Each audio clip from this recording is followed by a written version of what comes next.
이승재 목사님, 방배동에 가까운 교회라는 개척을 하셨고, 지난 젊음을 전부 CCC에서 한 20여 년 넘게 리더로서 사역을 한 캠퍼스 또한 세계 선교의 비전을 품은 귀한 주의 종입니다. 지금은 생활 선교라 해서 또 선교의 지금 현대적 모습으로서 생활 속에서 선교하는 모습이 어떤 모습인가 하는 것을 지금 제자 양육을 하고 있는 귀한 종입니다. 우리 선교위원장 윤문식 집사님과 참 오랫동안에 이렇게 교제를 하고 있는 선후배이기도 하고 또 하나님의 은혜가 충만한 종입니다. 오늘 선교에 대해서 우리에게 마음속에 하나님의 불꽃을 심어주실 때 은혜가 충만하시기를 주 예수의 이름으로 축원합니다. 우리 선교사님 나올 때 박수와 할렐루야로, 우리 방송 듣고 있는 사람 저는 다 보인다 그랬죠.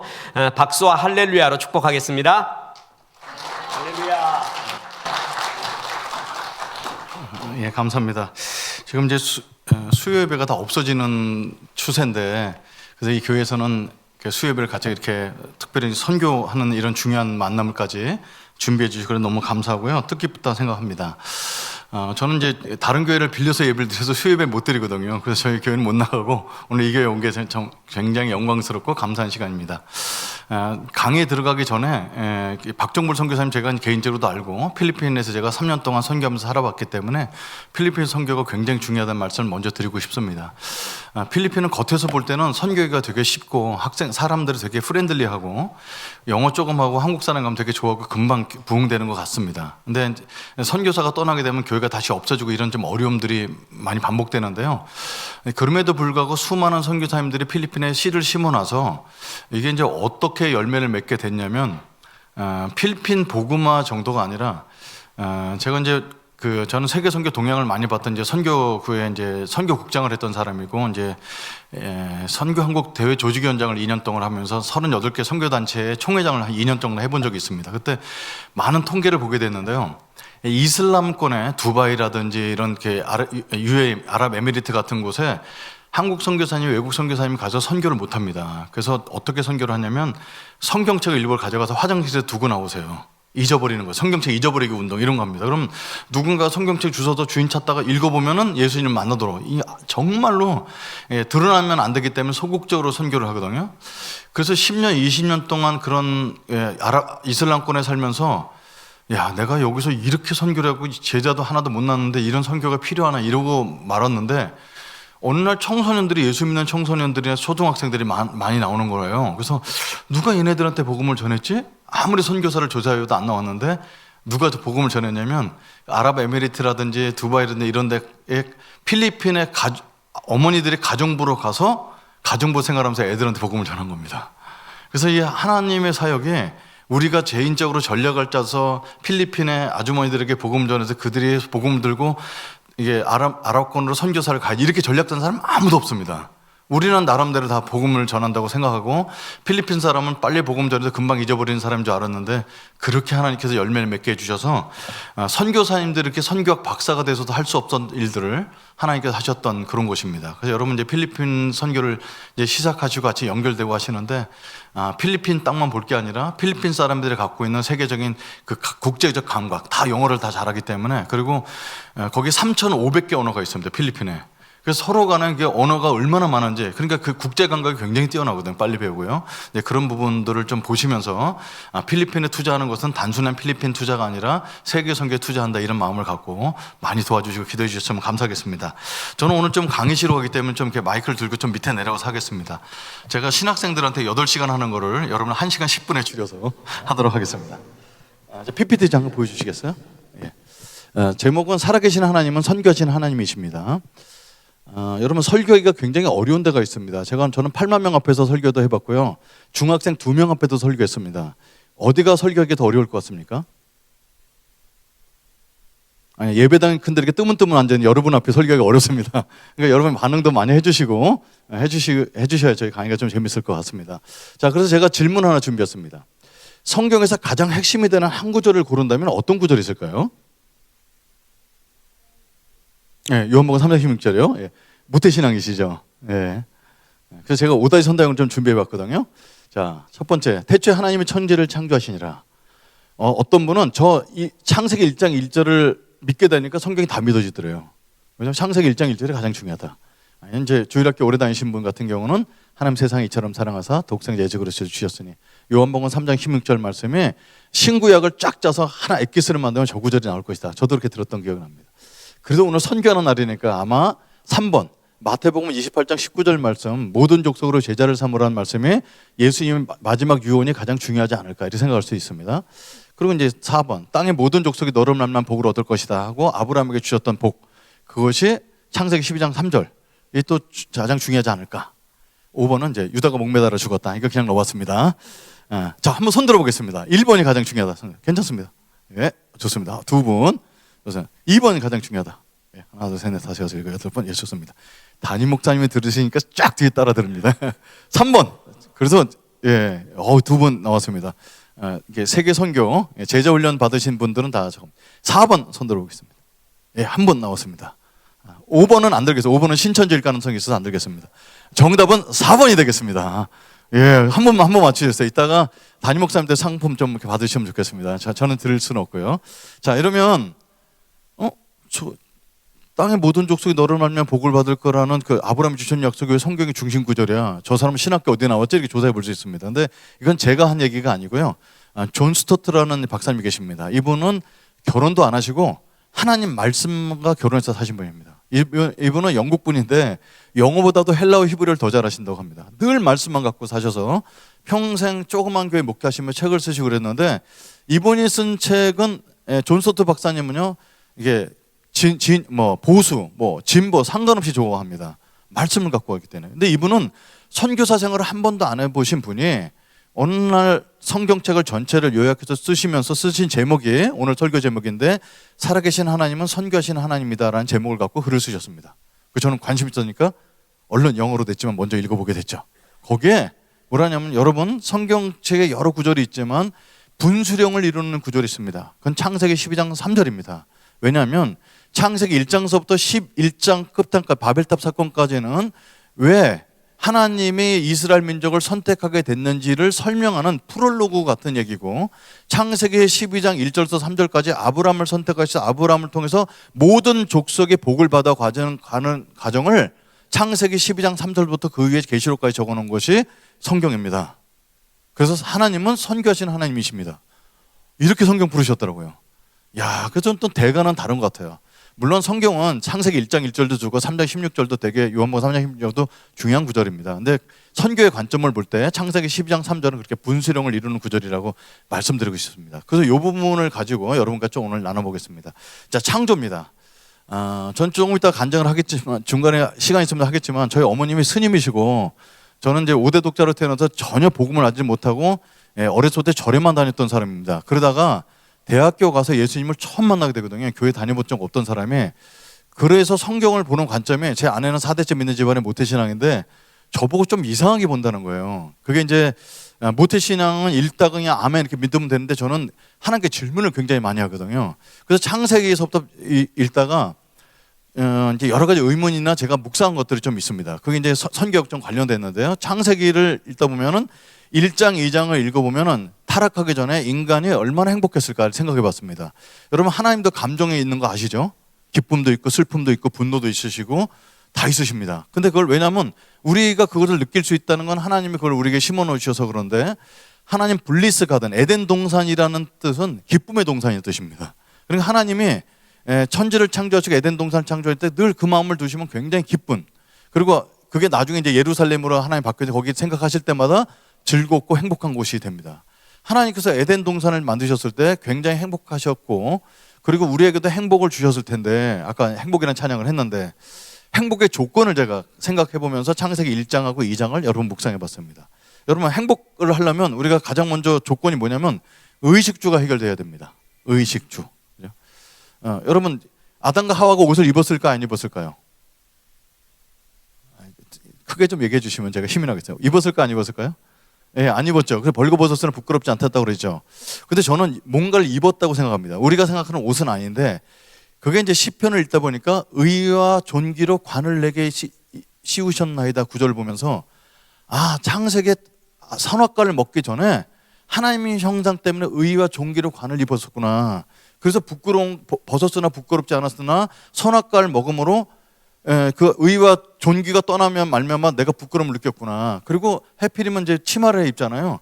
그래서 사람도 어느 나라 어느 민족에 가든지 배변과 생식은 부끄럽게 가리는 문화가 됐다는 걸 알게 됩니다. 근데 창세기 1장 2장에는 타락하기 전이기 때문에 옷 입는 거 걱정이 없었고요. 그다음에 먹는 거 과일 실과를 항상 내주셔서 배부르게 먹을 수 있었고, 그리고 집 걱정이 없었습니다. 집 걱정에 어떤 형태의 모양이 있는지 모르지만 지구상에서는 벌거벗고 살면서도 불편한 집을 걱정하지 않았습니다. 여러분, 제 딸이 11년째 교제를 합니다. 한 남자친구가 생겨갖고 그 남자애가 쫓아다니는데, 여러분, 딸이 11년 때 연애하고 결혼 안 하는 거 보고 아빠 마음이 얼마나 답답하겠어요. 왜 그러냐면요, 살 집이 없어서 그런 거예요. 그러다가 결국 청년 신혼주택에 당첨되니까 올해 8월 달에 결혼합니다. 그러니까 이 집이 우리에게 얼마나 중요한 문제냐. 근데 하나님이 천지를 창조하실 때는 의식주를 완전히 해결하게 해주셨고, 근데 이것만 있다고 행복하지는 않죠. 그죠? 행복은 어디서 오냐면 관계에서 옵니다. 그죠? 하나님과의 관계가 좋았습니다. 하나님, 아담아 너 어디 있느냐? 그럼 제가 여기 있습니다. 그러니까 직접 대화가 됐습니다. 그리고 내 뼈 중에 뼈요, 살 중에 살이야. 자, 아내가 자기 몸에서 나왔죠. 그래서 여러분, 내 이웃을 내 몸같이 사랑하는 것은 되게 아주 심플한 얘기입니다. 왜? 첫 번째 이웃이 아내인데 아내가 내 몸에서 나왔죠. 그 내 이웃을 내 몸같이 사랑하는 건 원래 내 몸이죠. 그죠? 하나님과의 인간관계가 좋았고요. 그리고 자연과의 관계도 좋았습니다. 자연을 보살펴주고 자연은 우리에게 풍성한 먹을 거 줬습니다. 이 관계. 그래서 사실은 우리가 행복은 언제 느끼냐면, 의식주는 당연히 기본되지만 관계가 좋아야지 행복하다. 그러면 의식주가 해결되고 행복한 관계가 있으면 영원히 행복할까요? 저는 안 그렇다고 봅니다. 이렇게 행복한 건 내 돼지 같은 행복입니다. 아무 일할 것도 없고. 그래서 하나님께서 아담에게 일을 주십니다. 아담이 하는 일은 여러 가지 아바드라고 해서 경작하는 일도 시키긴 하셨지만, 아담에게 가장 강력하게 시켰던 일은 동물들의 이름을 짓는 거였습니다. 성경을 읽어보면 동물을 이름을 짓는 자가 이름을 짓는 자의 상위권자입니다. 그래서 동물들 사자랑 호랑이를 어떻게 다스렸냐면 채찍으로 다스리는 것이 아니라 이름을 지으니까 순종하는 거죠. 그래서 하나님은 아담과 하와 두 사람의 이름만 지으시고 모든 건 다 아담이 짓게 하십니다. 원래 이름은 누가 지어야 되냐면 창조주가 짓는 게 맞습니다. 그래서 벨은 누가 만들었냐면 벨이 만들었기 때문에 자기 이름 붙여놨거든요.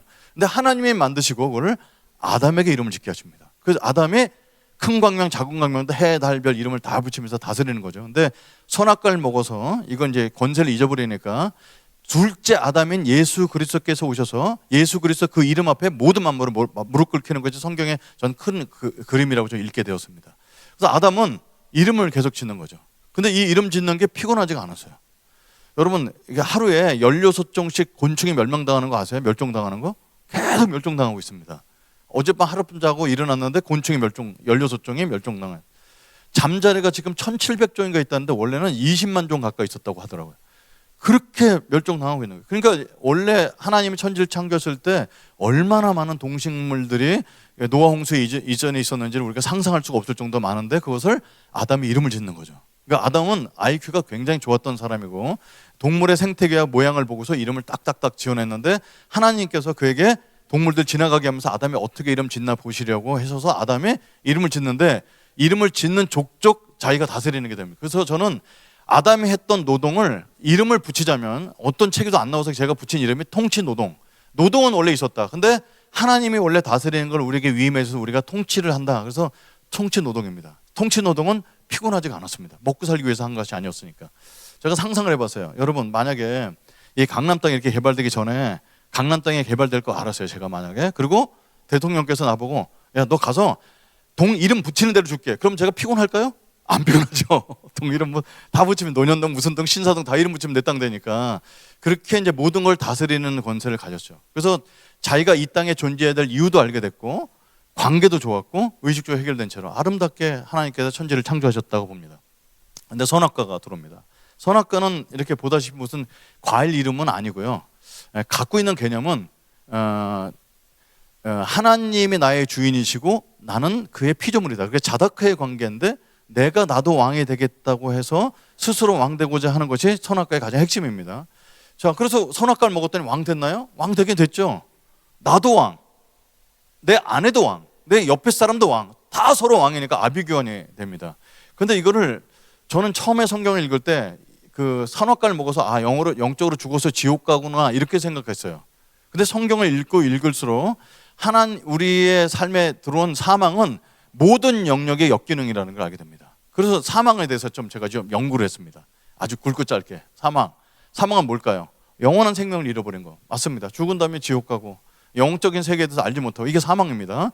근데 이것만 사망이 아니라 관계가 악화됐습니다. 여러분, 우리가 오늘 모여서 조금 전에 찬양 20분 정도 하고 하나님 말씀 듣고 하는데 하나님 보이시나요? 계시다가 믿음으로 갖고 알죠. 그리고 하나님의 말씀이 얼마나 많으시고 풍성한데 그걸 66권에 담아갖고 요게 하나님 말씀 요것밖에 우리가 듣지 못하는, 그것도 눈이 열려야 듣고 믿음으로 들어야 보일 정도의 하나님과 관계는 그렇고. 조금 전에 목사님 여기 나보고 여기 앉으라고 할 때 저는 이 앞에 앉는 걸 되게 어려워하는 사람인데 딱 앉자마자 회개 기도가 나오죠. 주님, 오늘의 살았던 삶 다시 하고, 하나님 제가 이 자리에 앉아서 하나님 말씀을 증거할 존재가 못 됩니다 하고 주님 앞에 다시 이제 마음을 조아려야 하나님과 관계가 회복되고 하는 관계를 살고 있습니다. 아무리 내가 구원받은 사람이고 하나님을 알고 있고 성경 읽는다 할지라도 하나님 앞에 설 때는 항상 두렵죠. 그게 왜냐하면 관계가 악화됐기 때문에 어떤 누구도 하나님 앞에 하나님 내 아빠와 딸이 지내듯이 그렇게 재밌게 지내긴 되게 어렵습니다. 우리 관계가. 그리고 인간관계, 그죠? 아담아, 너가 벌거벗었음을 누가 내게 알렸느냐? 그랬더니 당신이 함께하는 저 여자가 선악과를 줘서 먹었습니다. 하와야, 너는 왜 그렇게 했느냐? 당신이 창조한 저 피조물이 저를 속여서 먹었나이다. 그래서 이제 서로 보호하던 관계가 다 손가락질하는 관계로 자연 관계까지 다 깨지게 됩니다. 여러분, 자연은 어떻습니까? 우리가 나무, 과일, 과수원 같은 데 보면 가지치기를 잔뜩 해서 막 가지를 엄청나게 많이 만들어 놓고, 그럼 열매가 작으니까 화학비료 때려 넣어서 과일을 많이 만들어서 그걸 팝니다. 그러니까 자연은 갈취를 당하죠. 그러니까 막 쌍끌에서 갖다 먹고. 근데 우리는 그거를 어떻게 하냐면 사다 먹고 잘 먹고 지내는 것 같은데 자연은 우리에게 계속 바이러스를 내놓습니다. 자연과 관계까지 했어요. 여기서 자연의 관계는 단순히 환경 보호 차원을 넘어서 우리에게 지금 자연은 여러분의 일터라고 생각합니다. 자연과의 관계가 다, 세계가 다, 관계가 다 나쁜 가운데 사는 것이 이제 우리가 사망의 증조고, 그리고 의식주를 자체 해결합니다. 그죠? 통치 노동. 그래서 예전에는 하나님 다스리는 걸 내가 덧붙여서 다스린 아주 아름다운 노동을 했는데, 지금은 선악과를 먹은 다음 이후에는 생계노동, 먹고 살기 위해서 일을 합니다. 저는 선교사 생활 14년을 하다가 한국 땅에 들어오게 됐습니다. 저희 막내딸은 3개월 때 100일 지나고 선교사 나갔다가 중학교 1학년 돼서 들어왔습니다. 제가 살던 중국은 이제 광주라는 곳에 살았는데, 선생님은 수업 시간에 보통화로 이게 중국말로 얘기하고, 쉬는 시간에 애들은 광동으로 사투리로 이렇게 대화를 나누고, 집에 오면 한국말 써야 되고, 미국 손님은 영어로 해야 되고, 그렇게 14년을 살았던 우리 막내딸은 영어, 중국어, 광동, 한국어 되는 게 하나도 없습니다. 이런 걸 영계국어 한다고 그러거든요. 그러니까 얘가 이제 대학을 갈 수 있겠어요? 못 가죠. 중학교 1학년 때 들어와서. 근데 어쩌다가 인저제 대학을 합격해서 갔어요. 근데 여러분, 인저제 대학은요 취업하기가 좋아요. 왜? 바로 그냥 아무 데나 가면 되니까. 어차피 높은 대기업 같은 데 가기 어려우니까 얘가 이제 갔습니다. 근데 너무 아쉬운 게, 지금 생각하면 애가 뭘 안다고. 그래서 만 21살 때 취업이 되고 직장생활 하는 거예요. 근데 여러분, 너무 놀란 게요, 평일에는 12시 전에 안 일어납니다. 저희 딸은. 침대 그렇게 업어달래든 12시 전에 아니고 12시 이후에 일어나고 쪼그리고 앉아서 콘프레이크를 먹어서, 왜 일어나서 더 주무시지? 그랬더니 배고파서 더 이상 못 자겠어. 그래서 그렇게 12시 전에 안 일어나던 애가 취업을 되니까 5시 반에 일어나서 샤워하고 6시에 수원에서 버스를 타고 서울까지 가요. 그래서 저는 세상에 가장 무서운 사람은 하나님도 아니고 월급 주는 사장이 가장 무섭다, 이런 생각을 가져옵니다. 그래서 얘가 이제 출퇴근을 할 때였어요. 그때 한참 벌써 여러 제니까, 지금 얘가 저희 집 막내가 30살입니다. 그러니까 한참 옛날 얘기죠. 개국 콘서트를 할 때라서 TV에서 개국 콘서트를 보다가 밤 10시에 끝났어요. 근데 제가 하지 말아야 될 농담을 했어요. 저희 막내딸한테. 루리야, 왜? 우리 집에서 유일하게 저한테 반말 쓰는 애거든요. 왜? 그랬더니 너 내일 출근한다? 그랬더니 악밤서 목사는 월요일날 놀면서 막 소리 지르는데, 아니 그렇게 소리 지를 일이냐? 그랬더니 목사가 월요일날 일을 해봐야 돼? 막 그래서 월요일날 아침에 일찍 일어나서 그 출퇴근 길고 뚫고 출근해야 되는 스트레스를 알아? 와, 나 그게 그렇게 화를 낼 줄 몰랐어요. 여러분, 어떤 사람도 생계 노동 현장에 가서 월급을 받고 나가는 걸 즐거워하는 사람이 없다는 사실입니다. 여러분, 아니 저도 중학교 고등학교 공부했지만 내가 하기 싫은 공부해서, 그래 수능 점수 좋게 나와서 좋은 대학 가갖고 또 하기 싫은 공부해서 취업했는데 거기에 가기 싫은 데를 30년 다녀야 돼요. 이게 사망 아닐까요?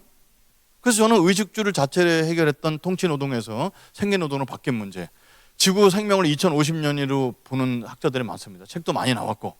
근데 파괴행위를 멈출 수가 없죠. 2050년 되면 4도 정도가 더 오른다고 합니다. 그러면 이제 환경 이재면만 1억 몇천만 명씩 쏟아져 나오기 시작할 텐데 그 아직 25년 남았잖아요. 그러니까 우리 그냥 자동차 타고 다니는 거죠. 그리고 욕망이 채워지지 않습니다. 그러니까 저는 우리 딴 사람 얘기하는 우리 애들 얘기를 하는데요. 큰 딸은 학교 교직원입니다. 그래서 어느 날 출장 가는데 듀티프리 샵이래요. 출장 가고 외국 나가기 전에. 그때 어떤 여자 뒷모습을 사진 찍어서 보내왔어요. 이쁘지? 그래서 전 또 이제 저희 집에선 제가 제일 카톡을 많이 하거든요. 거기다 썼습니다. 야, 여자 뒷모습 보고 예쁜지 어떻게 알아? 그랬더니 여자를 보는 게 아니라 그 여자가 메고 있는 가방을 보란 말이야. 그 명품샵에서 33% 세일한다고 그걸 살까 말까 고민하려고 올린 거예요. 그래서 얼마냐 그랬더니 세일해서 400 몇십만 원이래요. 그래서 하영아 33% 세일이라고? 지금 안 사면 100% 세일이야. 그래서 꼬셔갖고 못 사게 했어요. 자기 월급의 그 2배가 되는 걸 어떻게 돼? 근데 그러나고 지나갔어요. 그리고 3년 뒤에 카톡방에 사진 하나 또 올렸어요. 그 뭘까요? 대학원까지, 저는 학비를 한 번 대준 적이 없어서 학자금 대출을 받아갖고 5,100만 원 되는 대학원까지의 학자금 대출을 4년 동안에 갚았더라고요. 영원 이렇게 보내는 거예요. 야, 그래서 이게 아빠가 돼갖고 학비를 한 번 대준 적 없지만 내 가방을 하나 사줘야 되겠다고 해서 우리 가족 톡에 올리면은 막내딸 나는 왜 안 사줘 이럴까 봐서 큰딸에게 개인톡으로 보냈습니다. 하영아, 너 가방 하나 갖고 싶다 그랬지? 아빠가 하나 사줄게. 그러면 제가 기대한 답은 아니 됐어요 이럴 줄 알았더니 오 땡큐 이러고 이제 큰일 났어요. 제가 그때 개척하고 한참 하고 있을 때라서 월급도 없을 때인데 그래서 그래 아빠 하나 사줄게. 그건 그렇게 큰 돈을 갚았는데 그랬더니 아빠 주머니 사정을 알아서 그런지 105만 원짜리인가 110만 원짜리 120만 원짜리 가방을 해서 요만한데 120만 원이에요. 난 진짜 그 가방을 이해할 수가 없는데 그래서 400 몇십만 원짜리니까 내가 사주려고 했는데 제가 120만 원짜리 사줬겠어요. 해외 직구로 해갖고 90만 원짜리를 찾아냈죠. 그래서 그걸 이제 카드를 긁고 나서 우리 딸이 일하는 데 링크를 보냈어요. 야, 그거 갈 거야. 그랬더니 아빠 고마워요. 그러다 이제 그 다음 날 아빠 해외에서 떠났대. 그 캡처한 걸 보내왔어요. 아빠 한국에 들어왔대.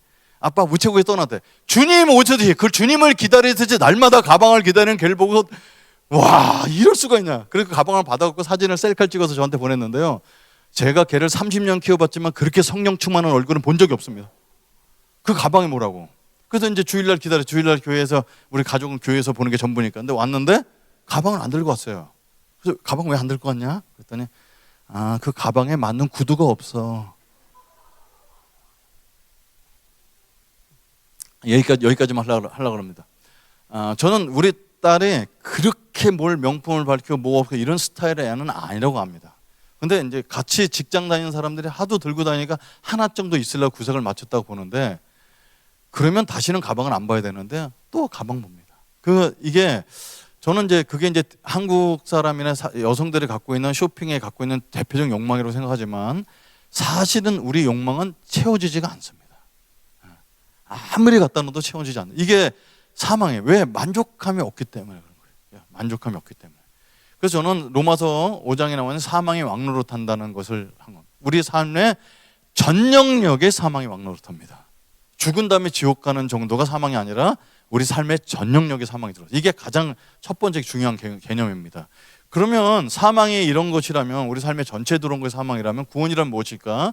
단순히 예수 믿고 천국 가는 것 이상이라는 거죠. 그죠? 이 땅에 살면서도 하나님을 떠나 사망으로 달리는 영혼과 문화와 국가와 상황에서 그걸 다 생명으로 돌리는 것이 선교입니다. 선교는 누굴 전도해서 한 사람 교회에 앉혀놓고 선교 끝이 아니라 그 사람이 갖고 있는 모든 사상과 문화와 관계와 이런 것들이 다 회복되도록 돕는 거죠. 그래서 성경은 회복을 얘기해 줍니다. 아브라함이 회복시키는 사람인데 오늘 그 얘기는 할 수 없고, 그래서 하나님께서 아브라함을 통해서 이게 선교를 시작하셨는데 생명으로 회복, 잃어버린 생명이 하나님과 관계가 끊겼던 것을 생명으로 회복하고, 그리고 하나님의 우리가 영광을 위해서 살아가는데 하나님의 영광을 알지 못하게 하나님의 영광을 회복하는데 그게 선교고, 그 다음에 하나님의 통치를 회복하는 것이 선교라고 생각합니다. 자, 그러면 선교는 창세기 12장 3절부터 시작되나 솔직히 말하면 그렇지는 않고요. 원시복음이라고 하시면 돼요. 복음의 시작, 창세기 3장 15절입니다. 아담이 선악과를 따먹은 다음에 하나님께 오셔서 물어보죠. 너가 그 뱀이 속여서 저를 먹였습니다. 그래서 하나님께서 뱀을 먼저 저주하십니다. 뭐라고 하셨냐면 내가 너로 여자의 원수가 되게 하고 내 후손도 여자의 후손과 원수가 되게 하리니 여자의 후손은 내 머리를 상하게 할 것이요 너는 그의 발뒤꿈치를 상하게 할 것이다. 이게 이제 복음이에요. 보다시피 거기서 여자의 후손은 3인칭 단수 남성 명사입니다. 여자가 얼마나 아기를 많이 낳겠어요. 근데 아들 하나 난다는 거죠. 그 아들 하나가 내 머리를 상하게 한다. 여기서 상하게 한다는 건 우리나라 표현이 부드럽지만 원어 뜻은 짓밟아 으개버린다는 것입니다. 그래서 사단의 머리를 박살낼 것이요. 근데 사단은 죽기 전에 그 아들의 발꿈치를 상하게 할 것이다. 이 당시는 사람은 모르지만 신약시대에 살고 있는 우리들은 예수님 상함을 입구나. 그래서 십자가의 죽음이나 발꿈치를 상하는 것에 들어있는 거죠. 그래서 창세기 3장 15절을 원시복음이다. 그래서 하나님은 이미 인류를 구원할 계획을 선악과를 따먹자마자 갖고 있다는 걸 알 수가 있습니다. 그러고 나서 이제 온 민족이 다 흩어졌다가 하나님께서 온 민족을 다 구원하시려고 그러는데 하도 이 사람들이 이렇게 이 10만 뭉쳐갖고 자꾸 하나님처럼 높아지려고 바벨탑을 쌓으니까 언어를 다르게 하셨죠. 그래서 처음으로 민족이라는 단어가 나옵니다. 원래 전 세상은 민족이 하나밖에 없었는데 언어별로 다 흩어지게 됩니다. 근데 그 중에서 가장 연약하고 부족을 이루고 있는 아브라함을 찾아가셔서 이렇게 말씀하십니다. 여호와께서 아브라함에게 이르시되 너는 너의 고향과 친척과 아버지의 집을 떠나 내가 내게 보여줄 땅으로 가라. 내가 너를 큰 민족을 이루고 내게 복을 주어 내 이름을 창대케 하리니 너는 복이 될지라. 너는 축복하는 자에게는 내가 복을 내리고 너를 저주하는 자에게는 내가 저주하리니 땅의 모든 족속이 너를 말미암아 복을 얻을 것이니라 하신지라. 자, 제가 빨간 글씨로 표현한 게 있죠. 복이라는 단어와 땅의 모든 족속, 올 네이션이라는 데 두 글자입니다. 이 두 글자는 계속 따라다닙니다. 제가 복을 연구를 해본 적이 있어요. 하도 앉아갖고. 저는 이제 어머님이 스님이셨고 3,000배씩 하고 살았던 사람인데 교회에 왔더니 교회도 수능 기도회니 뭐니 불교랑 비슷한 게 많아갖고 이게 기독교에서 말하는 복은 좀 뭔가 다를 텐데. 근데 구약을 봤더니 신약에 나타난 복은 예수 그리스도로 점을 찍게 되는데 구약에는 복이라는 단어를 히브리어가 5개가 있더라고요. 하나는 이렇게 하나님을 사랑하는 어떤 복이었어요. 복 있는 자는 악인의 괴를 쫓지 않고. 그래서 주야로 날마다 주님을 묵상하는 하나님을 저렇게 사랑해. 복 받은 사람이구나. 그다음에 건강한 것도 정강 장수도 복이었고 자손이 많은 것도 복이었고 부자도 복이었고 그다음에 다른 민족에게 해코지를 당하지 않을 힘을 갖고 있는 것도 화평을 이루는 것도 복이었어요. 이 5가지 복을 구약에 나타나고 있는데 이 복을 5가지 복을 동시에 다 가진 사람은 아무도 없었다는 사실입니다. 뭔가 한 가지 정도 부족하죠. 솔로몬이 잠깐 가졌는데 5가지 복 중에 뭘 버리냐면 하나님을 사랑하는 법을 버리게 됩니다. 그래서 여러분 우리가 이 자리에 교회가 나와서 수요예배까지 나오신 분들이 믿음이 좋아서 나온 것 같은데 근데 사실 따져보면 우리 5가지 복은 뭔가 한 가지 부족해서 주님 앞에 매달리는 거 아닐까 이런 생각을 가져봅니다. 근데 아브라함에게 복을 주는데 이 복을 너만 받을 게 아니라 땅의 모든 족속이 너를 말미암아 복을 받을 것이야 라고 얘기합니다. 이거를 위임령이라고 얘기합니다. 여러분 명령하고 위임령은 어떻게 다를까요? 명령은 명령한 사람이 아니라 명령을 받는 사람의 능력에 따라서 실행되는 것이 명령입니다. 야, 너 저 고지를 가서 점령하라. 그런데 아무리 해도 안 돼. 저쪽 화기가 너무 좋아. 그래서 내가 점령 못 해.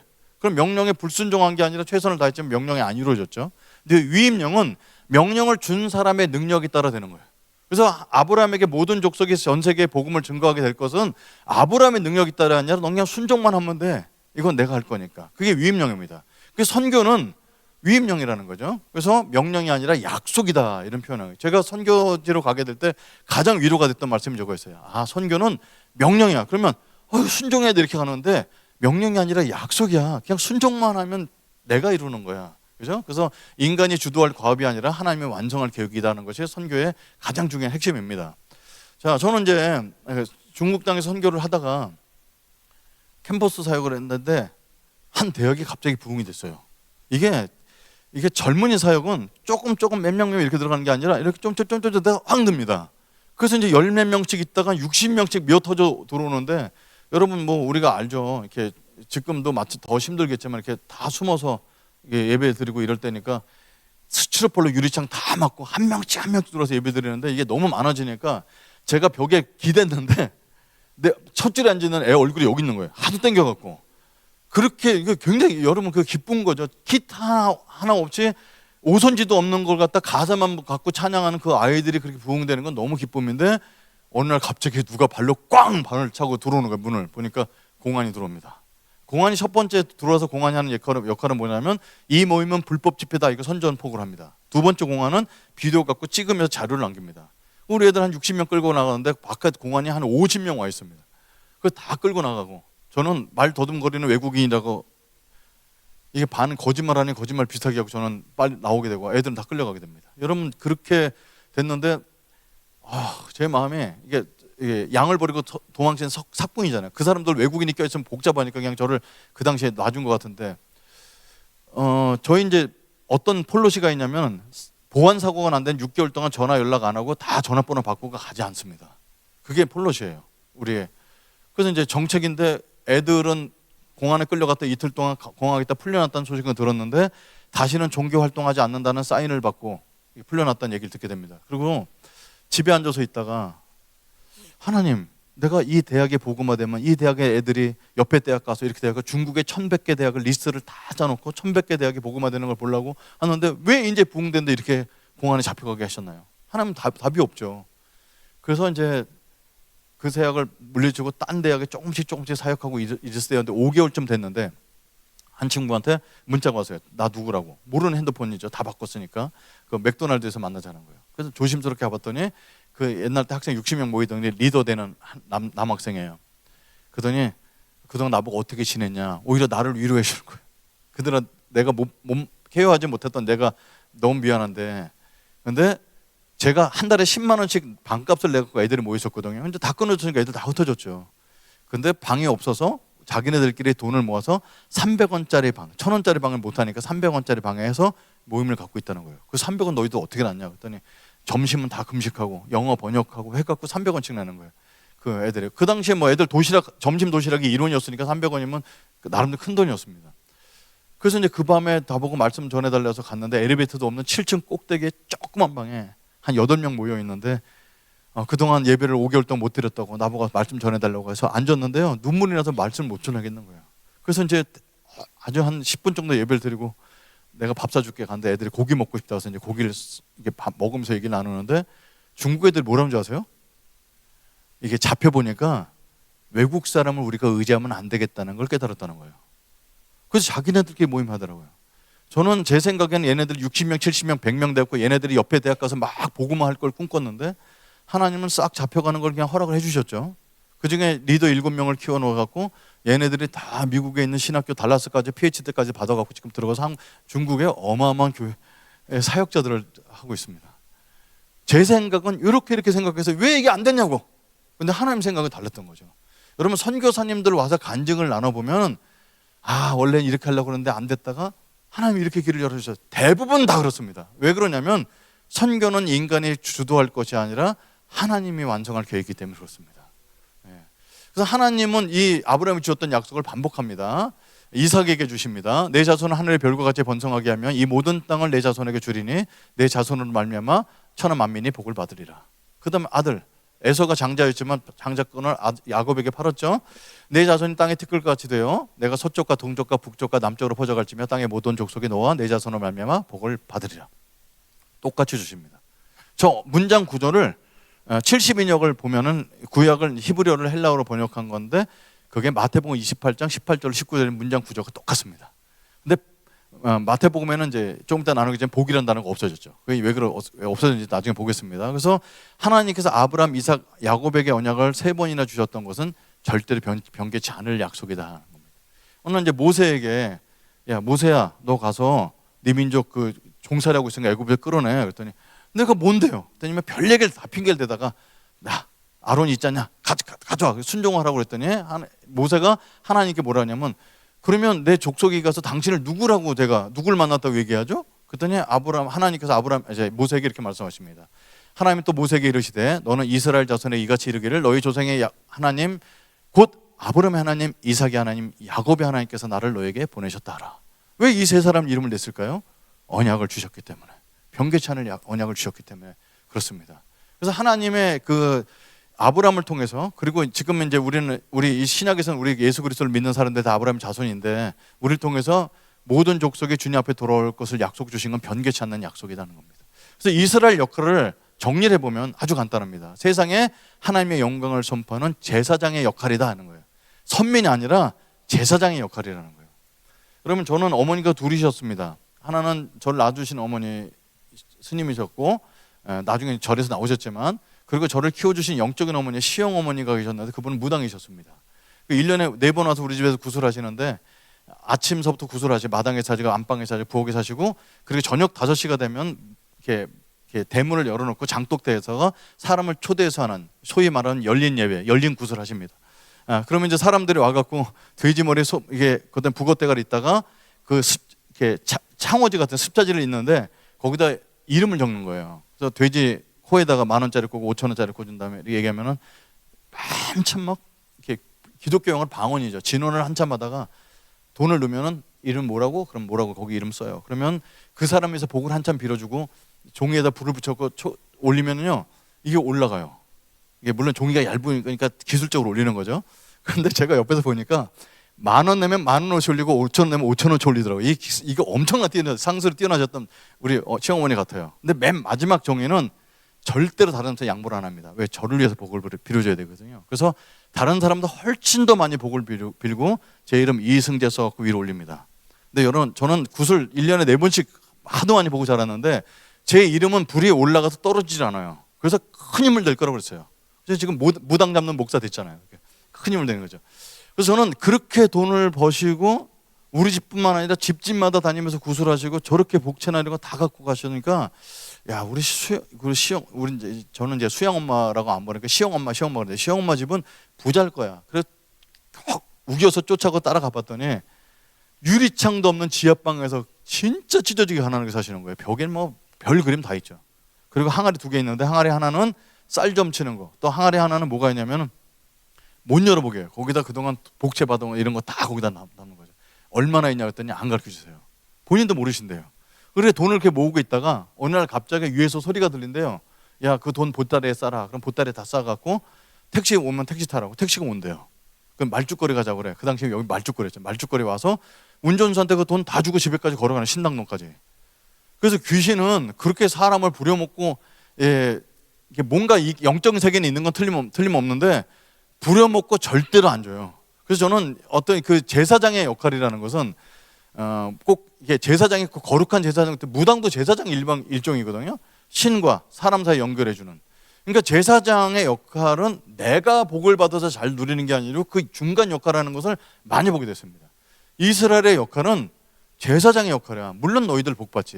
근데 너의 복이 너한테 머무르는 것이 아니라 다른 사람과 연결하는 데 쓰임 받는 거야. 이게 이스라엘 역할입니다. 이걸 그림으로 나자면 하나님께서 복을 주신다. 왜? 너를 통해서 땅의 모든 족속이 복을 얻더라. 이게 아주 심플한, 아주 중요한 메시지입니다. 이스라엘이 받아야 될 게. 자, 시편 67편은 구약에 나타난 주기도문이라는 별명이 있습니다. 단어 읽지 않고 빨간 글씨만 읽어보면요, 복을 주시고 모든 나라의 민족들이, 모든 민족들, 나라들, 민족들, 모든 민족 우리에게 복을 주시리다. 복을 주시리니 땅의 모든 끝이 하나님을 경외하리로다. 자, 그 글씨를 제가 일부러 강조를 했습니다. 이스라엘은 알았어요. 우리가 왜 이렇게 잘 살고 복을 받았지? 우리를 통해서 땅의 모든 족속이 복을 받도록. 그래서 시편 67편은 이스라엘의 성령 충만할 때 자기들의 사명을 분명히 잘 알고 쓴 시입니다. 그죠? 근데 저는 성경 중에 가장 중요한 성경은 레위기라고 생각하는데, 왜냐하면 거기 율법이 들어있기 때문에 그렇거든요. 율법주의는 나쁘지만 율법은 굉장히 훌륭한 것이죠. 여러분, 안식일을 거룩하게 지키라는 율법은 얼마나 훌륭합니까? 안식일은 우리를 위해서 있는 거잖아요. 여러분, 지금 우리가 주에 5일째지 조선시대만 가도 1년 365일 일했죠. 구정 때 하고 그 다음에 추석 때, 단오절 외에는 무조건 일했습니다. 그런데 이스라엘 민족은 3,800년 전서부터 야, 6일만 일해도 돼. 딴 민족은 막 먹을 게 없어서 쩔쩔매고 있는데 내가 너희를 책임져요. 안식일에 다시 한번 내가 너희 주인인 것을 깨닫고 돌아와. 근데 율법주의자들은 일을 하지 말라니까 500보 이상은 걸으면 안 돼. 별걸 많이 만들어 사람을 족쇄게 만들죠. 그래서 아무튼 율법은 레위기에 들어있습니다. 그래서 성경 중에 가장 중요한 성경을 찾자면 레위기입니다. 근데 레위기가 이제 성경 통독의 암초다 이런 별명이 있죠. 읽다 보면 여기서 이제 다 무너져 갖고 11월 달에 됐는데 어디까지 읽으셨어요? 레위기. 자기가 레위인인 줄 알고 있는 경우가 있습니다. 하나님께 성경 이름도 위기다 이렇게 해놓으셨어요. 근데 레위기가 왜 그러냐? 창세기 나름대로 큰 핵심이 있지만 우리에게 율법을 주신 분은 저기 아브라함이 있었던 갈대 우르 지방에 조그만 무슨 그 동네 신이 아니라 천지를 지으신 분이야. 그럼 출애굽기를 통해서는 이런 율법을 어느 과정을 통해서 우리가 받게 됐지? 이걸 보여줬고, 레위기의 율법을 갖고 살기만 해도, 민수기는 40년 동안 옷이 해지지 않고 발이 부르지 않고 만나가 내리고 메추라기가 내리는 먹는 경험을 하게 됩니다. 그래서 먼저 그 나라와 그 일을 구해도 먹고 사는데 지장이 없구나. 이걸 이제 경험하게 되고, 신명기는 레위기를 가지고 강해 설계한 거기 때문에 같은 책이죠, 사실은. 레위기가 길게 설명한 건 신명기는 짧게 설명하고, 레위기 짧은 건 신명기에서 좀 길게 표현합니다. 그러니까 사실상 모세오경 그러지만 핵심은 레위기죠. 역사서는 뭐냐? 율법을 지켰던 왕과 사람과 지켜지지 않는 사람을 갈라놓은 것이고, 시가서는 율법을 지켰을 때 나타나는 성령 충만함 갖고 주님을 찬양하고, 예언서 17권은 모두 다 하나같이 야 너희들 율법 안 지켜 너희들 망할 거야 하고 계속 경고를 내는 게 예언서입니다. 그러니까 레위기가 없으면 성경이 말이 안 되죠, 그죠? 그래서 저는 그 레위기 중에 이제 몇 가지 보면요, 제사법하고 이제 제사장을 세우는 게 레위기 1장서부터 10장까지 나왔어요. 저는 가끔 청년들한테 설교할 때, 야 레위기 나오잖아, 그럼 1장서부터 10장까지 안 읽어도 돼. 왜요? 5가지 제사는 십자가로 완성됐고, 제사장을 옛날 때 뽑으려고 너무 힘들었는데, 지금 왕 같은 제사장, 영원한 대제사장께서 예수 그리스도에서 영원히 있기 때문에 제사장 뽑을 필요가 없어. 그러니까 끝난 거야. 그냥 11장서부터 읽어도 돼. 이렇게 합니다. 근데 물론 덧붙이죠. 예수님 십자가를 더 온전히 이해하려면 5가지 제사를 보면 되고, 예수님이 얼마나 흠없고 거룩하신 분인지 보려면 제사장을 뽑는 걸 보라고. 자, 그러면 우리가 알고 있는 성경 그 레위기는 24장까지 됐는데 10장까지가 하나님 사랑에 대한 거룩성에 대한이라면 11장서부터 24장까지는 이웃 사랑에 대한 얘기입니다. 근데 거기서 제가 알게 됐어요. 신명기를 통해서도 같이 읽어보면서 나한테 가장 가까운 이웃은 아내구나라는 걸 깨닫게 됐습니다. 저는 내 가족을 이웃이라고 생각해 본 적이 없거든요. 제가 이제 청년회들이라는 곳에서 운영본부장으로 일을 할 때였는데, 어떤 청년이 제가 목사인 줄 알고 와서 자꾸 하다가 이제 상담 있다고 남았어요. 그래서 왜 그러냐 그랬더니 저 교회 안 다니는데. 너 안 다니고 내가 알아. 그랬더니 우리 아버님이 시골의 교회 목사님이세요. 그래? 아버님이 목사님인데 왜 안 다녀? 그랬더니 자기 상처받은 얘기를 하더라고요.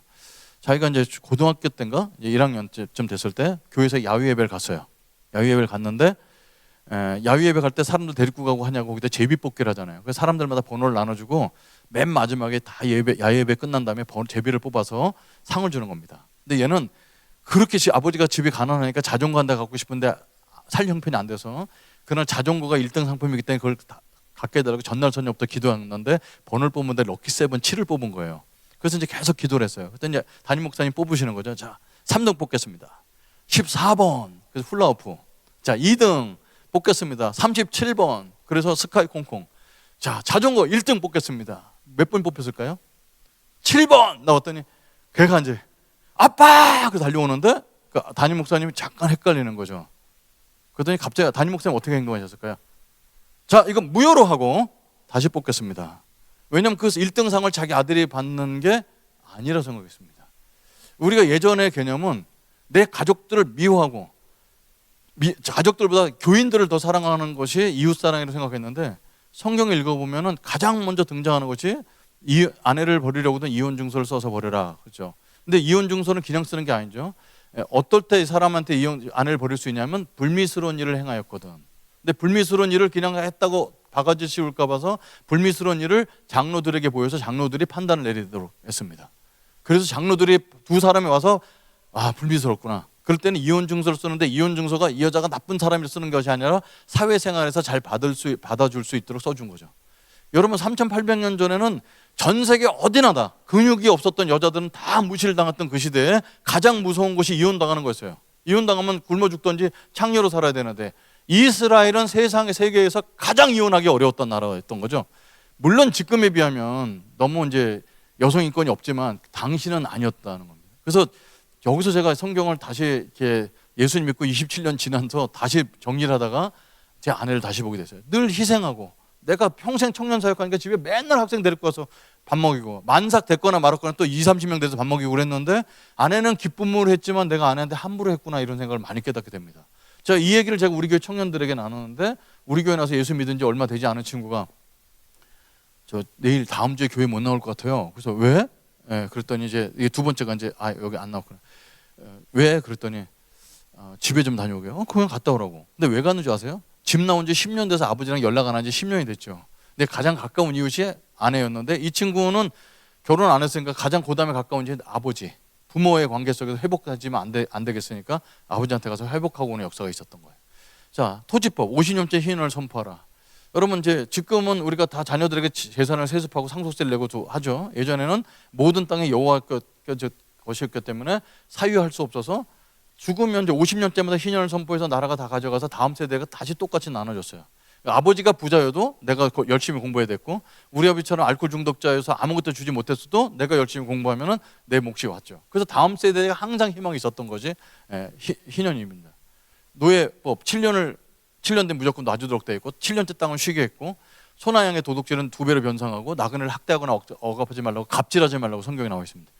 그러니까 우리가 성경을 오해하는 것은 성경을 읽어보면 제사 드리고 맨날 하나님 얘기하는 것 같은데 하나님은 이웃과의 관계를 훨씬 더 많이 써놓으셨다는 얘기죠. 그래서 다시 말해서 하나님은 죄 용서를 넘어서 우리 삶의 전 영역을 다 통치하시고 거기서 하나님 영광이 들어받기를 원하신다는 겁니다. 그러니까 선교도 이제 그렇다는 겁니다. 그래서 성경에는 항상 두 종류의 왕이 나오죠.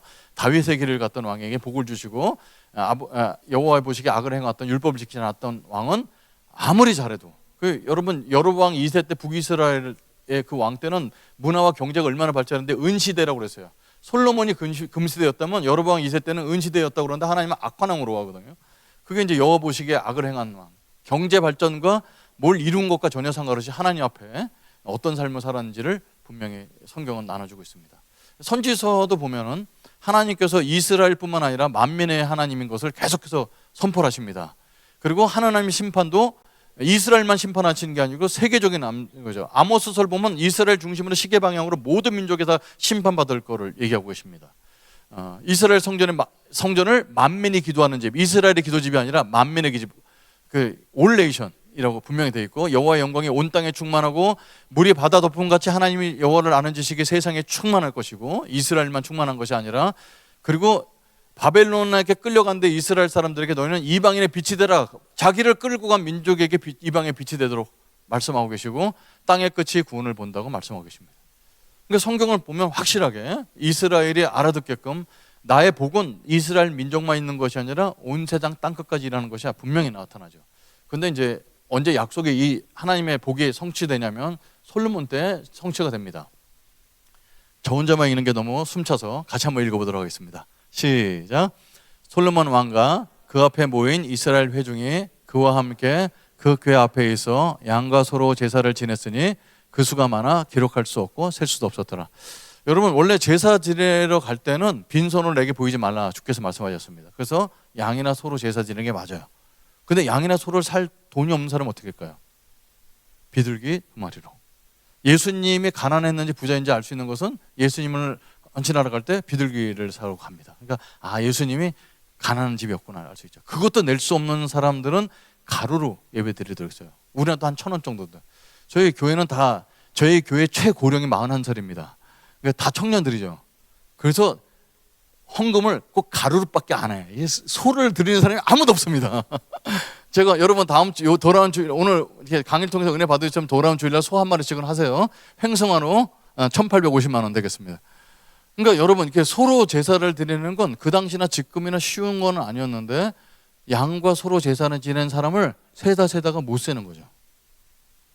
이게 교회로 얘기하면 주일날 여러분들이 11조를 내갖고 이제 장로님 둘이 앉아서 헌금을 세다가 너무 많아서 내일 다시 십시다. 이 정도 들어왔다는 거예요. 그러니까 얼마나 많은 사람들이 제사를 드렸고 얼마나 많은 복을 받은 거죠. 그러니까 약속은 성취됐어요. 하나님은 신실하세요. 그런데 이제 솔로몬이 그때 복을 받을 때 어떻게 기도하냐면요. 다는 아닐 거예요. 먼 지방에서 온 이방인이라도 할지라도 이 성전에 와서 기도하면 그들의 기도를 들어주세요. 왜냐하면 만민의 땅의 만민이 주님의 이름을 알고 우리처럼 경외하게 해주십시오.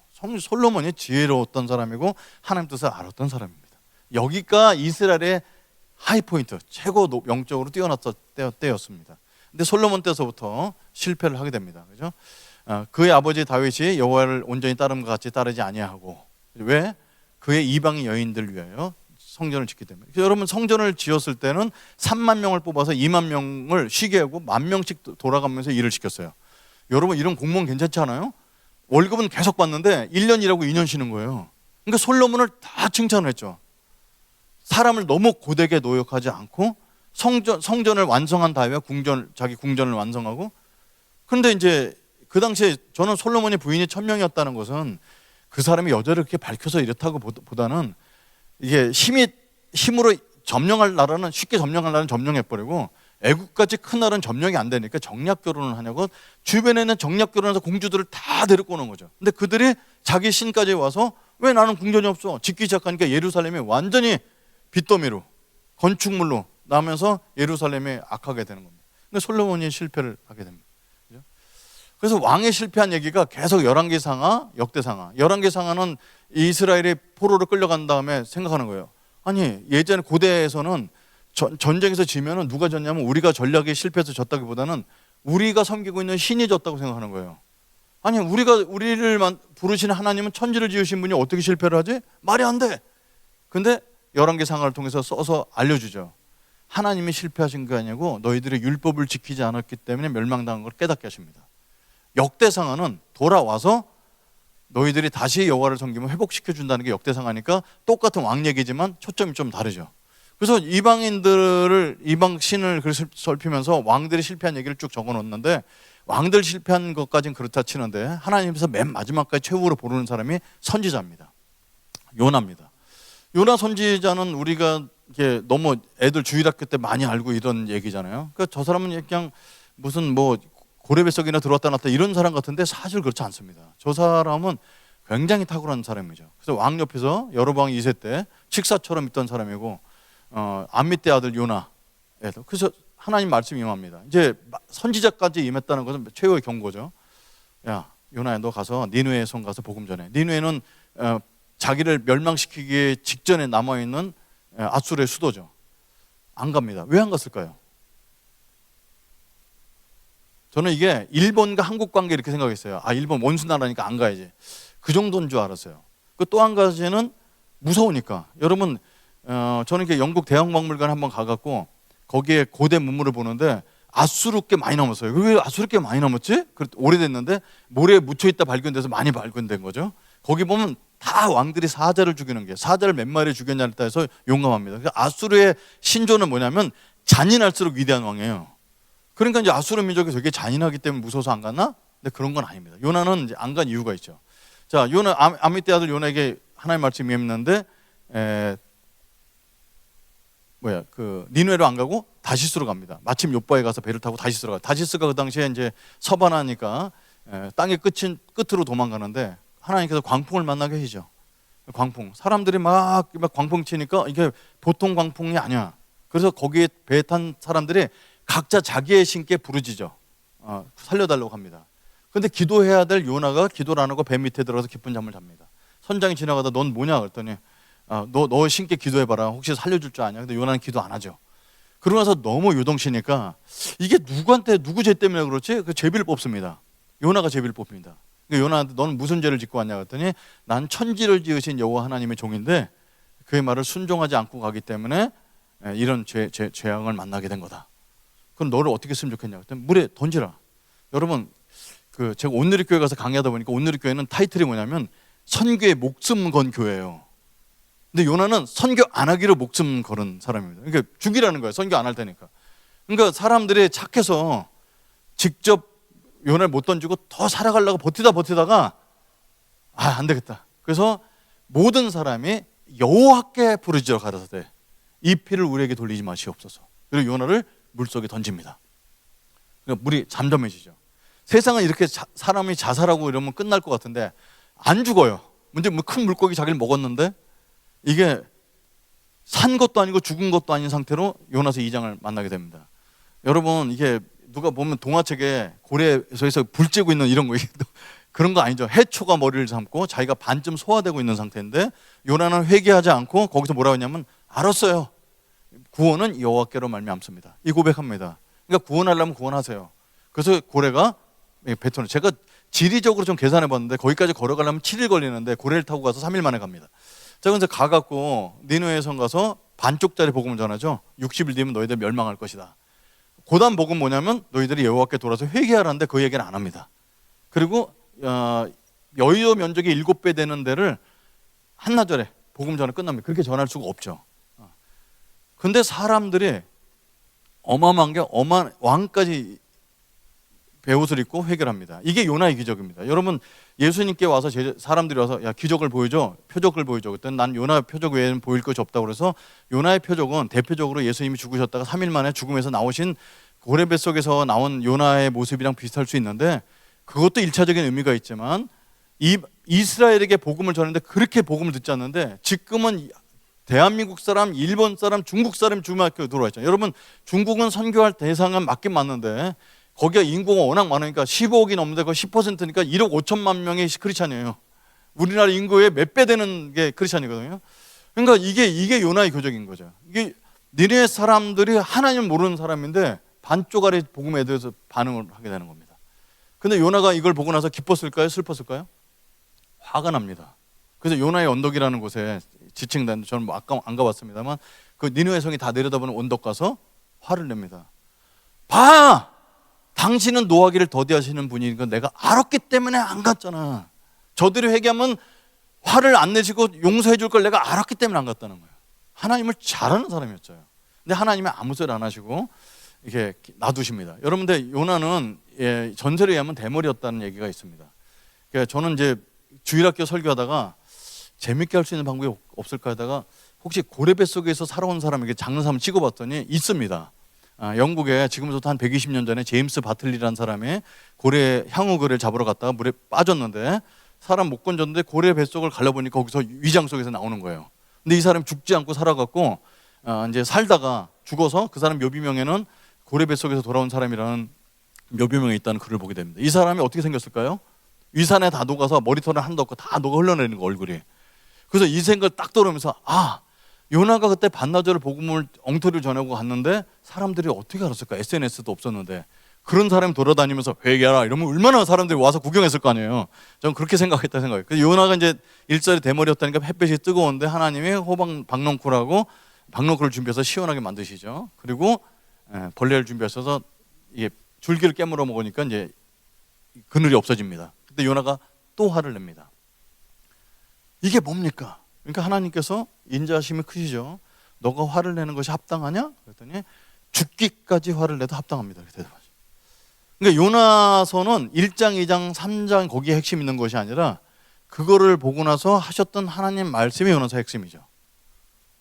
여호와께서 이르시되 내가 수고도 아니하였고 재배도 아니하였고 하룻밤에 났다가 하룻밤에 말라버린 이 박넝쿨을 아꼈거늘 하물며 이 큰 성읍 니느웨의 좌우를 분별하지 못한 자가 12만 명이요 가축도 많이 있나니 내가 어찌 아끼지 아니하겠느냐.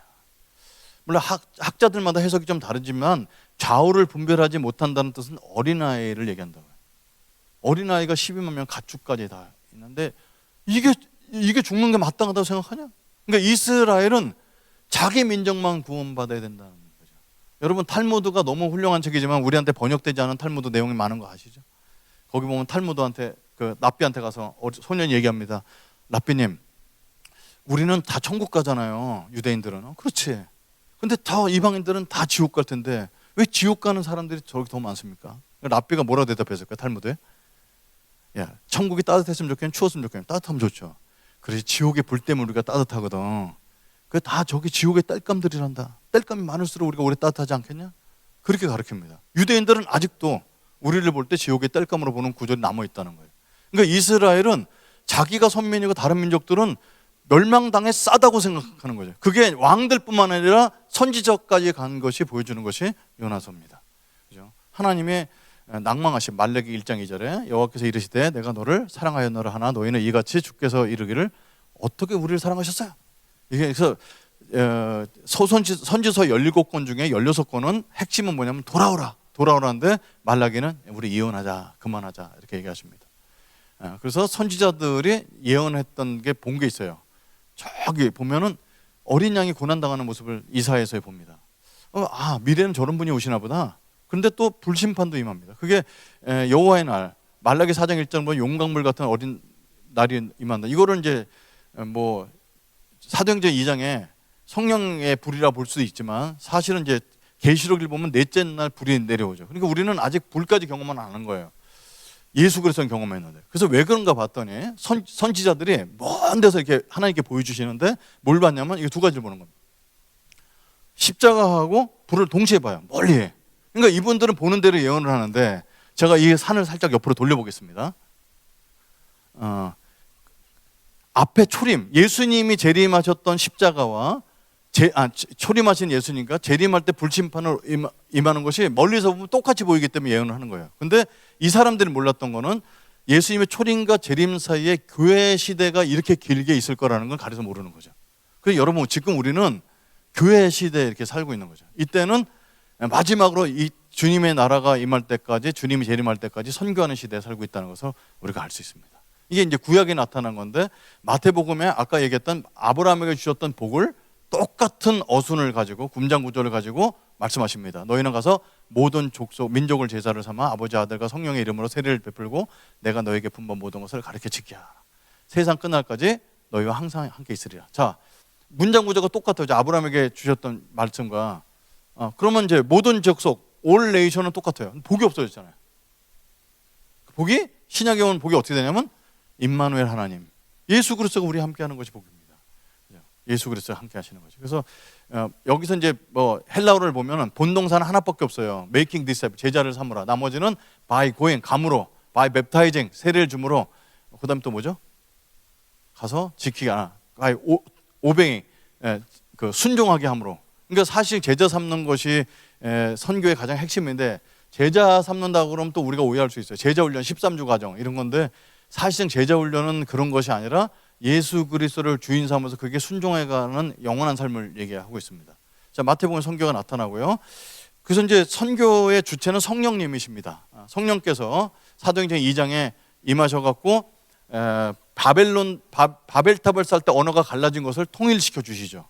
바벨탑 사건과 정반대의 사건. 내가 내 말을 해도 나는 한국말로 얘기하는데 일본 사람이 일본 말로 알아듣고 미국 사람이 미국 말로 알아듣는 거죠. 하나님께서 언어를 통일되는 걸 잠깐 보이시면서 새로운 세대가 열렸음을 보여주십니다. 그러고 나서는 이 경험 때문에 사람들이 세례를 받고서 막 예루살렘을 떠나지 못하죠. 그 당시에 15군데 성경에서 나타난 것만 근동지방에 15개의 흩어진 유대인들이 예루살렘에 유월절 지내러 왔다가 성령을 체험하고 베드로 설교를 듣고 예수를 믿게 됩니다. 여러분 이걸 생각해 보세요. 선교사를 육성을 해서 15군데를 파송한다면 얼마나 큰 일이에요. 근데 저 사람들이 6월절에 모였을 때 베드로 설교를 하루에 5,000명씩 예수를 믿게 만듭니다. 그래서 저 사람들이 예수를 믿고 나서 우리가 어떻게 하지? 다시 돌아갈 수도 없고. 그러니까 앉아서 사람들이 날마다 떡을 때문에 예배를 드리는데 이게 먹을 게 없잖아요. 그 사람 여행 비용이 다 떨어지니까 바나바가 집을 팔아서 그 사람을 먹입니다. 거기다 아나니아 삽비라도 이제 사건도 나오기는 하는데 그 당시에 헌금은 교회에 이렇게 무슨 헌금 바구니 넣는 것이 헌금이 아니었고 초창기에는 자기 것을 깨서 사람들이 먹을 걸 나눠주는 것이 헌금이었어요. 그리고 사람들이 핍박을 받자 흩어집니다. 그래서 빨간 글씨를 읽었고요. 사람들이 흩어져서 자기 고향으로 또 로마 사람 로마로 돌아가면서 두루 다니며 하나님 복음을 전합니다. 그러니까 저는 선교사로 10여 년 동안 살았지만 진짜 선교사는 누구냐면 풀뿌리 선교사. 여러분의 삶이 선교 삶이라는 거예요. 여러분 저희 목사님과 저도 이제 만났고 같이 식사를 했지만 목사님과 제 삶 속에는 안 믿는 사람을 만나서 같이 지낼 수 있는 시간이 굉장히 짧습니다. 기껏 해봤자 그냥 동호회에서 만난 사람, 자동차 기름 넣을 때 만나는 사람 이 정도 아니면 안 믿는 사람 만나기 되게 어렵거든요. 그러니까 우리는 목사는 차라리 선교하기가 되게 어렵습니다.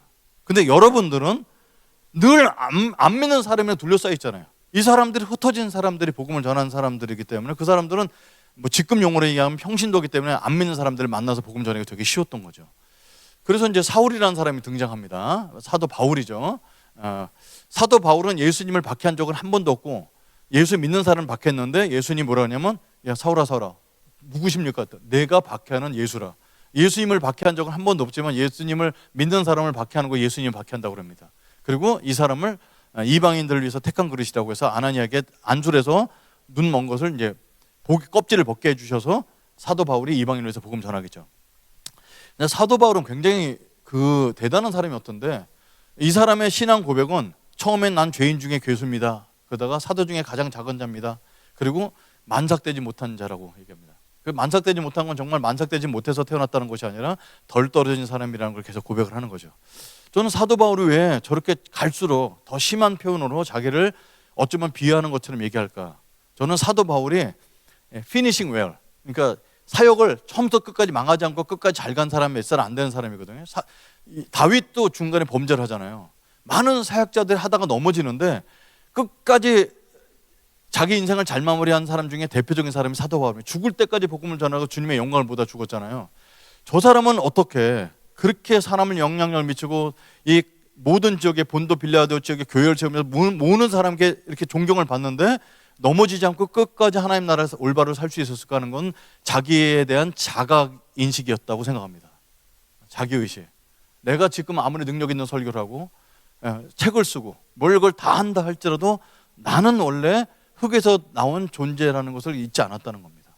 그럼 저는 이제 이렇게 사도 바울 얘기 나눌 때마다 제 자신도 돌아보며 저는 아까 말씀드린 데처럼 불교 집안에 자라고 아버지는 가정을 너무너무 사랑하셔서 가정을 2개나 갖고 계셨습니다. 우리 어머니는 결혼만 하셨지 딴 여자랑 아버지가 살고 계시고 저는 저희보다 6살만 누나가 계셨는데 정신박약에다 소아마비셨습니다. 저 초등학교 2학년 때부터 누나 똥오줌 치는 거 제 담당이었고 학교에 학용품 하나 가져갈 수 있는 형편이 안 되고 우리 어머니 월급 5만 원 공장에서 받아오시는데 월급 날짜에 맞춰 아버지가 오셔서 그걸 다 폭력으로 뺏어가셔서 먹고 살 게 없는 집안에서 자라면서 저는 꿈이 하나 있었다면 뭐냐면 나 같은 놈이랑 누가 결혼이나 해줄까? 가정 하나 가져보는 게 꿈이었어요. 근데 이제 제가 예수님을 만나서 돈과 상관없이 세계적으로 사람들한테 복음을 전할 수 있잖아요. 영어로 필리핀 가면 영어로 전하고 중국 가면 중국어로 이렇게 이런 삶을 산 게 얼마나 큰 복인지 모릅니다. 근데 내 뿌리는 항상 원래 나는 이런 자리에 쓸 수 있는 존재가 아니라는 걸 많이 알려주시죠. 그죠? 그래서 사실은 우리가 선교해야 되는 목적과 여러 가지 것들이 다 있는데 선교는 하나의 명령이니까 순종할 수 있고 교회에서 동기부여하니까 갈 수도 있는데 원래 근본적인 것은 어디냐면 내가 예수님을 만나지 않았다면 어떤 존재인지를 자각하는 그 힘이 우리의 삶의 선교의 원동력이 된 줄 믿습니다. 사도 바울은 그래서 선교를 나갑니다. 성령의 인도하심을 따라 안디옥 교회에서 파송을 받아서 나가죠. 근데 여러분 선교사를 파송해서 나가니까 안디옥에서 바울과 바나바를 세워서 선교를 보내니까 그래 선교사를 파송해야 돼 이렇게 생각하잖아요. 여러분 원래 복음을 땅끝까지 전했던 사람들은 평신도였고요. 이 선교사는 가서 뭘 하냐면 그 사람들을 돌보는 역할을 하는 것이 원래 선교사입니다. 그래서 보면은 1차 전도 여행 때도 소아시아 쪽만 쭉 돌아옵니다. 왜? 일단은 마게도냐 지역은 벌써 이방 지역이니까 회당도 없고 그러니까 사도 바울은 어디 가냐면 항상 회당을 먼저 가서 유대인들 만나서 이렇게 예수님 누군지 증거하고 다니는 거예요. 그러다가 중간중간마다 사람도 고쳐주고 병도 낫고 복음 전하는 거 보고 야 이방인도 예수님을 믿나? 이렇게 의문을 갖는 거죠. 그러니까 사도 바울은 이방인을 위해서 세운 그릇이었지만 처음부터 이방인이 복음을 전해서 그들이 땅까지 복음 전할 거라고 생각을 했던 사람 아닙니다. 1차 전도 여행 때 딱 돌아와서는 회의를 합니다. 이방인들이 예수님 믿게 시작하는데 그들 율법 지켜야 되냐 말아야 되냐. 그게 사도행전 15장에 있는 예루살렘 회의입니다. 거기서 야고보, 예수님의 동생 야고보가 율법을 흠이 없는 사람인데 여러분 우상의 더러운 것과 음행과 목매어 죽인 것 외에는 그 피를 멀리하라. 이게 다 우상 숭배에 관한 건데 요것 외에 말고는 그게 구원받는 조건이라고 하지 맙시다. 그때 모든 율법을 다 털어버립니다. 예수 그리스도께서 완성해서 그를 사랑하는 것을 존중합니다. 여기에 힘을 입어서 2차 전도 여행을 가죠. 그래서 또 가면서 예전에 만났던 사람들을 만나러 가는데 두로아 지방에서 들어오려고 그래서 들어오는가 봐요. 들어오려고 그랬는데 거기 마게도냐 환상에서 부르죠. 그래서 거기를 살짝 넘어가 봅니다. 언어도 다르고 갔더니 빌립보가 첫 성인데 회당이 없죠. 회당이 없는 데는 기도처라고 있습니다. 거기서 자주장사 루디아를 만나고 거기서 복음을 전하면서 굉장히 매도 많이 맞고 이렇게 2차 전도 여행을 돌아옵니다. 그러니까 사도 바울이나 선교사가 하는 역할은 보면은 복음을 많이 전했다기보다는 가서 거점을 확보하고 이미 믿는 사람들을 격려하는 역할이 훨씬 더 컸다는 걸 볼 수 있습니다. 3차 여행은 이 사람들 돌보는 역할이고요. 4차 여행은 없죠. 로마로 끌려가는 압송되는 여행이 있습니다. 사도행전은 이거로 돼 있는데 바울이 종교적인 이유로 잡혀갖고 가택연금을 받았죠. 그래서 사도행전 28장에 나가지 못하지만 누구든지 오면은 다 면담을 해주고 다 얘기하시면 행복하게 되고 거기 간수장들한테 늘 복음 전하고 이렇게 행복하게 살다가 사도행전 28장 끝납니다. 근데 그 이후에 에베소라든지 디도서 같은 거 읽어보면 사도 바울이 여기서 풀려나서 돌아다녔다는 걸 알 수 있습니다. 어떻게 알았냐면 그레데 섬에는 디도를 내려놓고 에베소에는 다시 디모데를 내려놓고 이렇게 다녔던 흔적이 있죠. 근데 드로아 지방에서 잡힙니다. 왜? 그 당시에 이미 네로가 불을 질렀기 때문에 불을 질른 로마 시내 불을 질른 사람이 그리스도인이라는 것 때문에 이제 그리스도인들은 다 정치범으로 잡히게 됩니다. 그래서 그 두 번째 잡혔을 때 사도 바울은 이제 투옥돼서 순교를 당하게 됩니다. 자, 예수님의 예언이 있죠. 이것 때문에 우리가 복음을 끝까지 전하는데요. 마태복음 24장 14절 큰 목소리로 한번 읽어보겠습니다. 시작.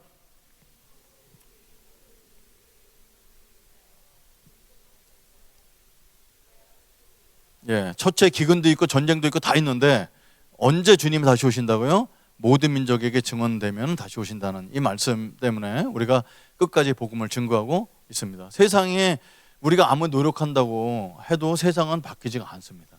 갈수록 악해집니다. 살기 힘들어지고 디지털이 발달하면 발달할수록 사람과 관계는 다 점점 끊깁니다. 근데 이런 세상을 우리가 어떻게 바꿀 수 있을까요? 최종은 예수 그리스도가 바꿔주시는데 그분이 다시 오시면, 근데 그분이 다시 오시는 건 맨 마지막에 증거는 뭐냐면 땅 끝에 가서 복음이 다 증거됐을 때 세상이 끝이 온다고 말씀하고 계십니다. 그리고 나서는 우리가 아직 보지 못한 세상이지만 계시록 7장 9절 10절에는 온 각 나라와 족속과 백성과 방언에서 아무도 능히 셀 수 없는 큰 무리가 나와 흰 옷을 입고 종려 가지를 듣고 주님을 찬양하는 겁니다. 7장 9절 앞에 보면 유대인들이 14만 4천 명이 구원받은 거 있죠. 그러니까 사도 요한도 유대인이에요. 천국에 가서 우리 유대인은 어떻게 되지 보니까 14만 4천 명이서 일단 한참 쉬고 그 옆에 보니 허다한 무리들이 있는 겁니다. 그죠? 그래서 모든 민족이 복음을 듣는 것이 이미 천국에 완성된 것을 볼 수 있죠. 그죠? 그래서 이 선교는 주님이 주도하시고 우리는 순종할 뿐입니다. 그래서 하나님의 약속은 삼중적 성취라고 선교학적으로 얘기합니다. 첫 번째로는 이스라엘 역사 속에서 하나님이 살아계심을 역사하셨고, 그리고 예수 그리스도를 통해서 생애를 통해서 하나님의 이 땅에 하나님 나라가 이미 임하기 시작했고, 그리고 주님의 재림을 통해서 궁극적인 종말이 옵니다. 우리는 이 사이에서 종말을 앞당기는 가장 빠른 방법이 선교하는 방법인 것을 알 수가 있습니다.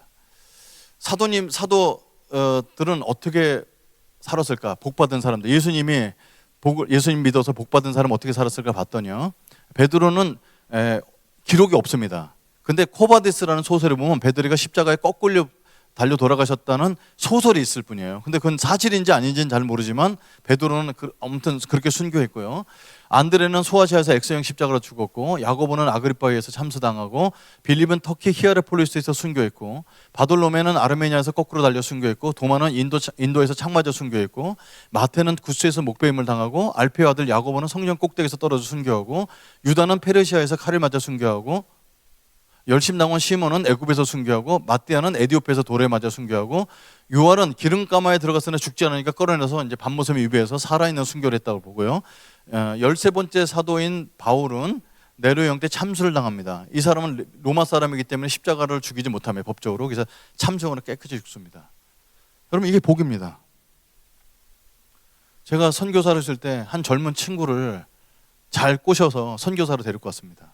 믿음이 좋은 어머님 권사님이고 아버님이 장로님인데, 그 집에 재정이 좀 있으셨는지 그 어머님이 중국 땅에 그렇게 오셨어요. 그랬더니 이제 저보고 자기 아들인데 데려달라고. 저희 기차 17시간 타고 가는데 가갖고 아들인데가 선교 보시자고 이렇게 잘 살고 있지 않냐고. 여기 중국도 가전제품이고 다 있다고.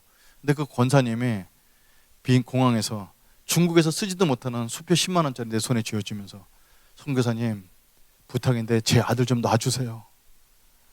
다른 분이 와서 선교 보고 할 땐 그렇게 은혜를 받으신데 자기 아들의 선교제 가는 건 그렇게 싫은 거죠.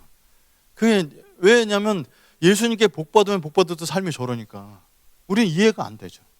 여러분, 저한테 아주 수제자 같은 친구가 있었습니다. 나이는 1살밖에 안 어렸지만 제가 이제 학교를 좀 일찍 가는 바람에 부모님도 되게 어렵고, 그래서 거의 사랑방이라는 데서 데리고 살면서 키웠는데, 이 친구는 폴란드 학과 친구였는데, 이 친구 때문에 제가 선교하게 돼. 하도 대학교 1학년 때 선교를 얘기해요. 선교. 저는 전기공학을 공부했으니까 선교에 관심이 없었던 사람인데 하도 선교.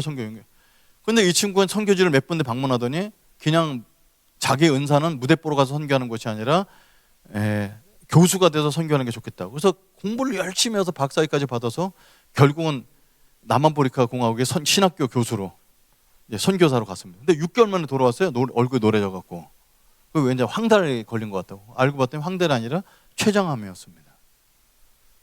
아니, 20 몇 년을 공부하고 그렇게 어려운 친구가 그래 20 몇 년을 공부해서 박사를 받아갖고 6개월 쓰임 받으려고 선교를 공부했단 말이야.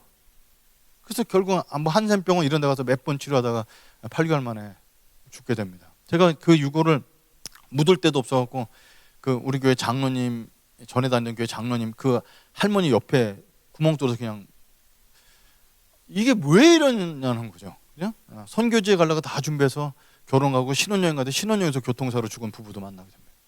아니 놀러 간 것도 아니고 선교지에 가려고. 우리는 이해가 안 되는 겁니다. 그죠? 우리 영상 하나 보겠습니다. 소리는 그냥 안 나도 괜찮습니다. 소리 나면 더 좋고요.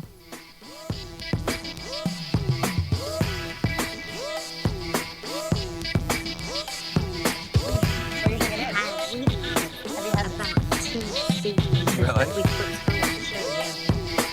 Are they good?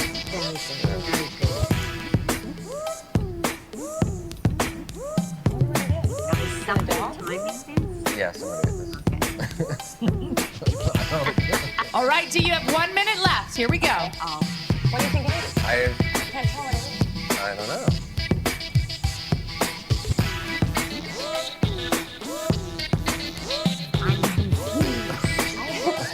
45 seconds, D. Here we go. They're not even intrigued.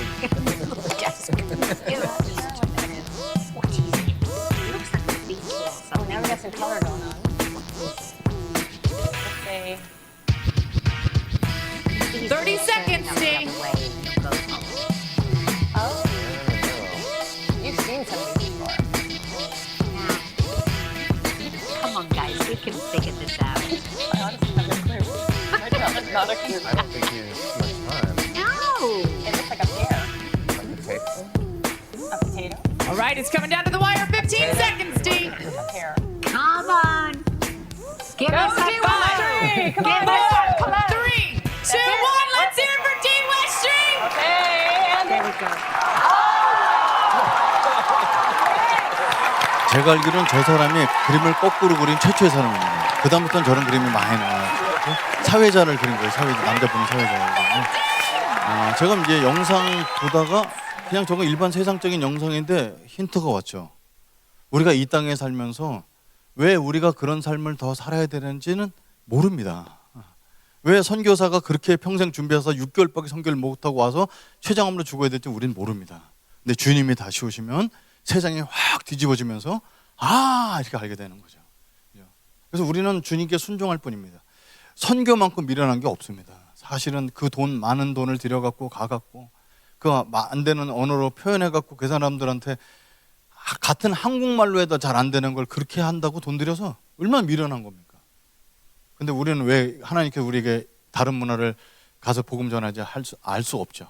근데 주님은 우리에게 순종하기를 원하는 것입니다. 우리 삶의 목적은 무엇을 하든지 하나님의 영광을 위해서 하는 것. 선교의 목적도 한마디로 얘기하면 하나님의 영광을 위해서 하는 겁니다. 그래서 이 교회가 끝까지 살아계신 하나님은 선교하시는 하나님이시고 선교는 모든 사람 모든 민족의 삶의 전 영역이 주님께 돌아오는 건데 그 역할을 감당하는 강남 비전교회가 되기를 간절히 축원합니다. 제가 기도하겠습니다. 하나님 아버지 감사하고 찬송합니다. 주께서 붙들어 주셔서 강남 비전교회를 지금까지 세우시고 이제 서로는 또 선교의 비전을 가지고 또 도전하게 해주시니 감사합니다. 하나님 아버지, 이 선교는 선교지뿐만 아니라 그 선교지를 통해서 다른 선교지가 또 복음화 될 것을 또 기대할 수 있고, 선교는 우리들은 또 예수 그리스도를 더 사랑하는 복을 누리게 되오니 일석이조고 정말 복받는 길이라고 생각합니다. 하나님, 이 일에 강남 비전교회가 끝까지 주님께 쓰임받게 해주시고 많은 선교 동원이 일어날 수 있도록 기름 부어 주옵소서. 감사드렸고 예수님의 이름으로 기도드렸습니다.